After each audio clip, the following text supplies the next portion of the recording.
नमस्कार, KP news 24/7 में आपका स्वागत है। मैं पूजा आपके साथ। आइए सबसे पहले देखते हैं मुख्य समाचार।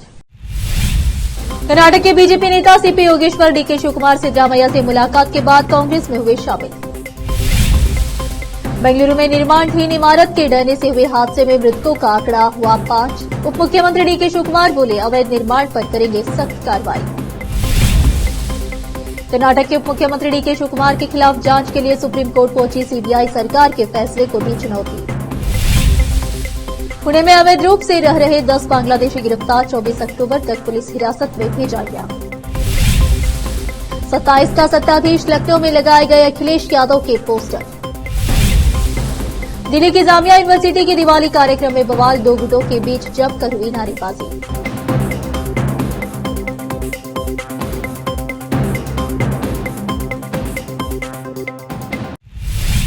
अब समाचार विस्तार से। चिटगुप्पा तालुके के नीरणा ग्राम में बारिश का पानी जमा होने से जनता को और मोटरसाइकिल अन्य वाहनों को गुजरने में दिक्कत का सामना करना पड़ रहा है।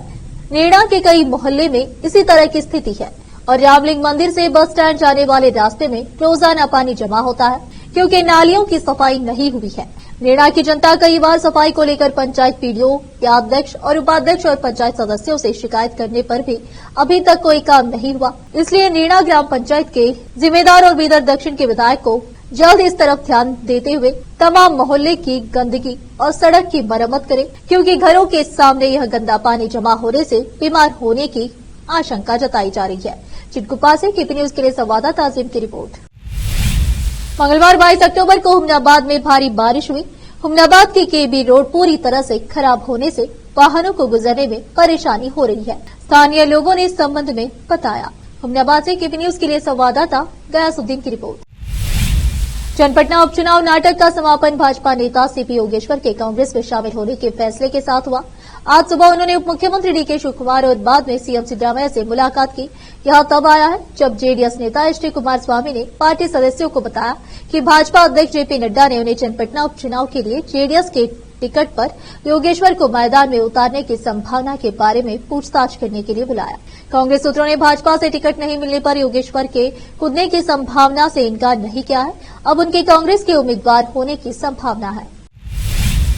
बेंगलुरु में निर्माणधीन इमारत के ढहने से हुए हादसे में मृतकों का आंकड़ा बढ़कर 5 हो गया है। अभी भी कुछ लोगों के मलबे में दबे होने की आशंका है, जिनके बचाव के लिए बचाव टीमें लगी हुई है। हादसे में 5 लोग घायल हुए हैं और 13 लोगों को सुरक्षित बचा लिया गया। घटना मंगलवार शाम की है, जब बेंगलुरु के पूर्वी इलाके में स्थित हुरामाऊ आगरा इलाके में एक निर्माणधीन इमारत ढह गई। हादसे के वक्त मलबे में 20 लोग फंसे हुए थे। बुधवार की सुबह भी राहत और बचाव कार्य जारी है। डॉग स्क्वाड की मदद से बचाव कार्य चल रहा है। घायलों में से 4 लोगों को अस्पताल में भर्ती कराया गया है। कर्नाटक के डिप्टी सीएम डीके शिवकुमार ने मंगलवार रात को ही हादसे वाली जगह का दौरा किया। उन्होंने कहा कि इमारत का अवैध तरीके से निर्माण किया जा रहा था। उन्होंने दोषियों के खिलाफ सख्त कार्रवाई की बात की। शिवकुमार ने कहा कि मैंने बेंगलुरु में बिना इजाजत अवैध इमारतों के निर्माण पर सख्त कार्रवाई के आदेश दिए हैं। निर्माणधीन इमारतों की जांच के लिए एक टीम गठित की जाएगी। केंद्रीय जांच ब्यूरो सीबीआई ने कर्नाटक के उप मुख्यमंत्री डीके शिवकुमार के खिलाफ आय से अधिक संपत्ति मामले की जांच के लिए दी गई सहमति वापस लेने के कर्नाटक सरकार के फैसले को सुप्रीम कोर्ट में चुनौती दी है। मुख्यमंत्री सिद्धरामैया की अध्यक्षता वाली वर्तमान कर्नाटक कैबिनेट ने 23 नवंबर 2023 को कहा था कि शिवकुमार के खिलाफ आय से अधिक संपत्ति मामले की जांच के लिए सीबीआई को सहमति देने का पिछली भाजपा सरकार का 2019 का कदम कानून के अनुसार नहीं था।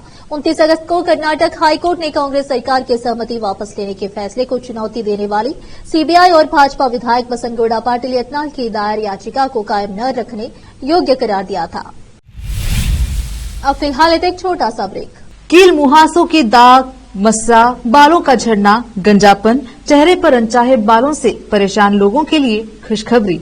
अब इन सभी प्रकार की समस्याओं को दूर करने के लिए शहर बीदर में खुल गया है Biyani skin and hair clinic, cosmetic and laser centre, जहां पर त्वचा, बालों एवं चेहरे पर दाग धब्बे, शरीर में खुजली, नाखूनों से संबंधित बीमारी के अलावा और भी कई बीमारियों का इलाज किया जाता है। इसके अलावा बीदर में पहली बार यहां पर अनचाहे बालों को निकालने के लिए लेजर ट्रीटमेंट अवेलेबल है।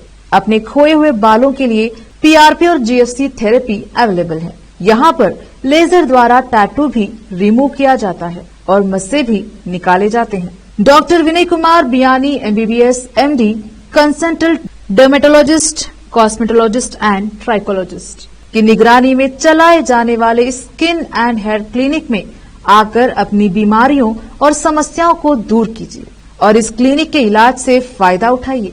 आज ही चले आइए। यहाँ पर बीदर के अलावा महाराष्ट्र और तेलंगाना से भी पेशेंट आकर लाभ उठा रहे हैं। पहले पीआरपी थेरेपी और लेजर ट्रीटमेंट के लिए लोग हैदराबाद जाते थे, अब यह सब चीजें यहीं बीदर में उपलब्ध हैं। नई कमान के पास बस स्टॉप के सामने बिल्डिंग में हमारा क्लिनिक है। चले आइए Biyani skin and hair clinic, cosmetic and laser centre. Timing सुबह 11 बजे से 9 बजे तक, 11 to 9 PM। अपॉइंटमेंट के लिए इस नंबर पर संपर्क कीजिए 9243573333। ब्रेक के बाद आपका स्वागत है। आइए देखते हैं समाचार। जगतियाल जिले में कांग्रेस के स्थानीय नेता की बेरहमी से हत्या कर दी गई। जगतियाल ग्रामीण मंडल के जापता गांव के पूर्व एमपीटीसी 58 वर्षीय मारू गंगा रेड्डी की सुबह अज्ञात लोगों ने उस समय बेरहमी से हत्या कर दी जब गंगा रेड्डी गांव में बाइक पर जा रहे थे। तभी एक कार ने उन्हें पीछे से टक्कर मार दी, जिससे वे जमीन पर गिर पड़े। फिर हमलावरों ने उन पर एक के बाद एक चाकुओं से वार किया। गंगा रेड्डी के परिवार वाले उन्हें अस्पताल ले जा रहे थे, लेकिन रास्ते में ही उनकी मौत हो गई। वरिष्ठ कांग्रेस नेता और एमएलसी जीवन रेड्डी के करीबी समर्थक गंगा रेड्डी की हत्या से जिले में शोक की लहर दौड़ गई है। घटना की सूचना मिलते ही एमएलसी जीवन रेड्डी तुरंत जगतियाल सरकारी अस्पताल पहुंचे और गंगा रेड्डी के शव की जांच की। बाद में उन्होंने सड़क पर धरना दिया और हत्यारों को गिरफ्तार कर कड़ी सजा देने की मांग की। उन्होंने कांग्रेस पार्टी से गहरी नाराजगी जताई। उन्होंने कहा कि जगतियाल में कांग्रेस पार्टी के कार्यकर्ताओं को निशाना बनाया जा रहा है, वे हमें जीने देंगे या नहीं। जगतियाल से केपी न्यूज के लिए संवाददाता मोहम्मद यूनुस की रिपोर्ट। पुणे के रंजनगांव इलाके में अवैध रूप से रह रहे 10 बांग्लादेशी नागरिकों को पुलिस ने गिरफ्तार कर लिया। बाद में अदालत ने उन्हें 24 अक्टूबर तक पुलिस हिरासत में भेज दिया। पुणे ग्रामीण के एसपी पंकज देशमुख ने कहा कि कल रंजनगांव एमआईडीसी पुलिस स्टेशन में हमने एक मामला दर्ज किया, जिसमें कुछ बांग्लादेशी नागरिकों से पूछताछ की गई।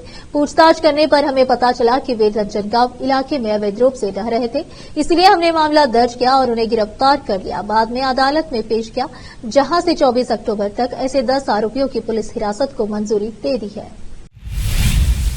मुंबई में उत्तर प्रदेश के मुख्यमंत्री योगी आदित्यनाथ के कटेंगे तो बटेंगे नारे वाले पोस्टर लगाए जाने के बाद यूपी की राजधानी लखनऊ में अखिलेश यादव का पोस्टर लगाया गया है। पोस्टर पर लिखा है 27 का सत्ताधीश। इसके बाद एक नया पोस्टर वार शुरू हो गया है। दरअसल यह पोस्टर समाजवादी पार्टी एसपी प्रमुख और उत्तर प्रदेश के पूर्व मुख्यमंत्री अखिलेश यादव के जन्मदिन पर लगाया गया है, जिसको लेकर उनके समर्थकों में काफी उत्साह देखने को मिल रहा है। अखिलेश के समर्थकों द्वारा प्रदेश भर में जन्मदिन की बधाइयों की होर्डिंग लगाए गए हैं। इसी में से एक होर्डिंग चर्चा का विषय बना हुआ है। बॉम्बे हाईकोर्ट ने बुधवार को गैंगस्टर छोटा राजन को जमानत दे दी। उसे ये जमानत होटल व्यवसायी जया शेट्टी केस में मिली है। 2001 में जया शेट्टी की हत्या हुई थी और इसका आरोप छोटा राजन पर लगा था। 30 मई 2024 को एक विशेष मकोका अदालत ने राजन को अन्य लोगों के साथ दोषी ठहराया और उसे आजीवन कारावास की सजा सुनाई थी। राजन ने इस सजा के खिलाफ बॉम्बे हाई कोर्ट में अपील दायर की थी। गैंगस्टर ने मांग की थी कि उसकी सजा निलंबित की जाए और अंतरिम जमानत दी जाए। न्यायमूर्ति रेवती मोहिते डेरे और न्यायमूर्ति पृथ्वीराज चौहान की खंडपीठ ने बुधवार को सुनवाई के दौरान 1 लाख रुपए की शर्त के साथ जमानत दे दी। हालांकि अभी उसे जेल में ही रहना होगा। दिल्ली की जामिया यूनिवर्सिटी में दिवाली से पहले जमकर हंगामा हुआ। जामिया यूनिवर्सिटी में यह हंगामा दिवाली कार्यक्रम में हुआ। दिवाली कार्यक्रम के दौरान 2 गुटों के बीच जमकर नारेबाजी भी हुई है। ये सब तब हुआ जब जामिया में मंगलवार की शाम गेट नंबर 7 के पास दिवाली कार्यक्रम का आयोजन हो रहा था और दिवाली के दिए जलाए जा रहे थे। इस मामले में आरोप है कि जब दिवाली के दिए जलाए जा रहे थे तभी वहां कुछ स्टूडेंट्स पहुंचे, जिन्होंने दिवाली के दिए पैरों से कुचल दिए और साथ ही नारे भी लगाए। इसके बाद यूनिवर्सिटी में बवाल शुरू हो गया है और 2 गुटों के बीच जमकर नारेबाजी होने लगी।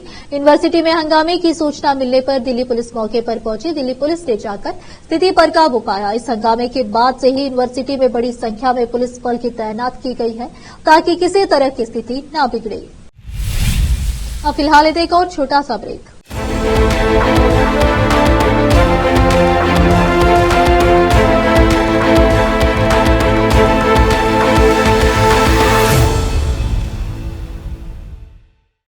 नूर एजुकेशन ट्रस्ट बीदर की ओर से चलाए जाने वाला Noor MEd and BEd college Bidar, recognised by NCTE Delhi, and affiliated to Bidar University, Bidar. Admission are open for the academic year 2024-25.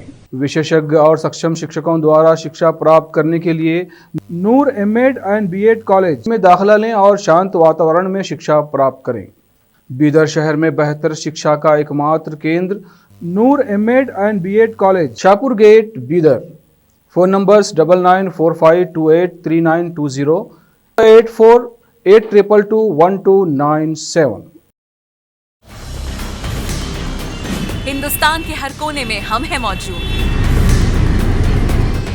24 घंटे हालात पर गहरी नजर, खबरों से जुड़े चुपते सवालात और आपको दिखाता है धार्मिक, सामाजिक, राजनीतिक, लोकल और इंटरनेशनल न्यूज की सबसे बेहतर कवरेज जो आपको रखती है हर पल बाखबर। देश और दुनिया भर की खबर के लिए देखते रहें केपी न्यूज 24/7। ब्रेक के बाद आपका स्वागत है। आइए देखते हैं समाचार। भारतीय रेलवे के आपने कई शॉकिंग वायरल वीडियोस देखे होंगे। अब तक ट्विटर यूजर ने इंटरनेट पर एक वीडियो शेयर किया है जिसमें एक चना बेचने वाला बाथरूम के बगल में फर्श पर प्याज काटते हुए नजर आ रहा है। वीडियो वायरल हुआ तो लोगों ने हाइजीन पर सवाल उठाए, भारतीय रेलवे को टैग भी किया। लोगों ने वीडियो बनाने वाले का धन्यवाद भी किया और कहा कि आपने आंखें खोल दी। हरदोई में कार सवार युवक ने स्कूल से लौट रहे एक छात्र से रास्ता पूछने के बहाने उसे दवा सूंघा कर बेहोश कर दिया और फिर अगवा कर ले गया। छात्र का आरोप है कि जब उसे होश आया तो युवकों ने उसे धार्मिक नारे लगवाए और उस पर ब्लेड से हमला किया। इसके बाद छात्र को देर शाम आरोपी रोड पर फेंक कर चले गए। छात्र को उपचार के लिए अस्पताल लाया गया। मामले को लेकर पुलिस ने इस तरह की घटना से इनकार किया है। पुलिस ने बताया कि सीसीटीवी में बच्चा अकेले आता नजर आ रहा है। बच्चे से पूछने पर उसने बताया कि होमवर्क पूरा नहीं था, इसलिए वह स्कूल नहीं जाना चाहता था और इसीलिए पूरी कहानी गढ़ी थी। अपर पुलिस अधीक्षक पूर्वी नृपेंद्र ने बताया कि छात्र को भविष्य में इस तरह की गलती न करने की नसीहत दी गई है। बिलग्राम कस्बे के एक मोहल्ला मलकंट निवासी बालक कक्षा 10 का छात्र है। पिता के साथ बिलग्राम कोतवाली पहुंचकर उसने बताया कि स्कूल से वह घर जा रहा था। दोपहर में 1 बजे 4 लोगों ने उसे वैन में डाल लिया, उसके साथ मारपीट की और धार्मिक नारे लगवाए जाने को लेकर प्रताड़ित किया। हाथ पर 3-4 जगह ब्लेड मार दिया और शाम को गुलाब बाड़ी चुंगी पर छोड़कर भाग गए। पुलिस ने इस घटना से इनकार कर दिया और बताया कि स्कूल के पास लगे सीसीटीवी कैमरे की फुटेज देखी तो पूरी बात गलत निकली। पूछने पर छात्र ने बताया कि होमवर्क पूरा नहीं था, इसलिए स्कूल नहीं जाना चाहता था और इसीलिए पूरी कहानी गढ़ी थी। अगर पुलिस अधीक्षक पूर्वी नृपेंद्र ने बताया कि छात्र को भविष्य में इस तरह की गलती न करने की नसीहत दी गई है।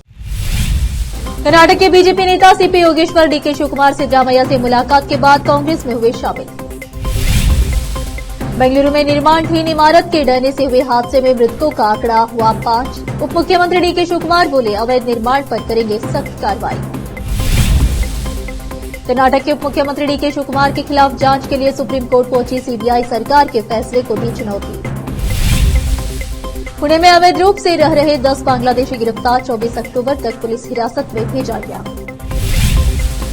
27 का सत्ताधीश लखनऊ में लगाए गए अखिलेश यादव के पोस्टर। दिल्ली की जामिया यूनिवर्सिटी के दिवाली कार्यक्रम में बवाल, 2 गुटों के बीच जमकर हुई नारेबाजी।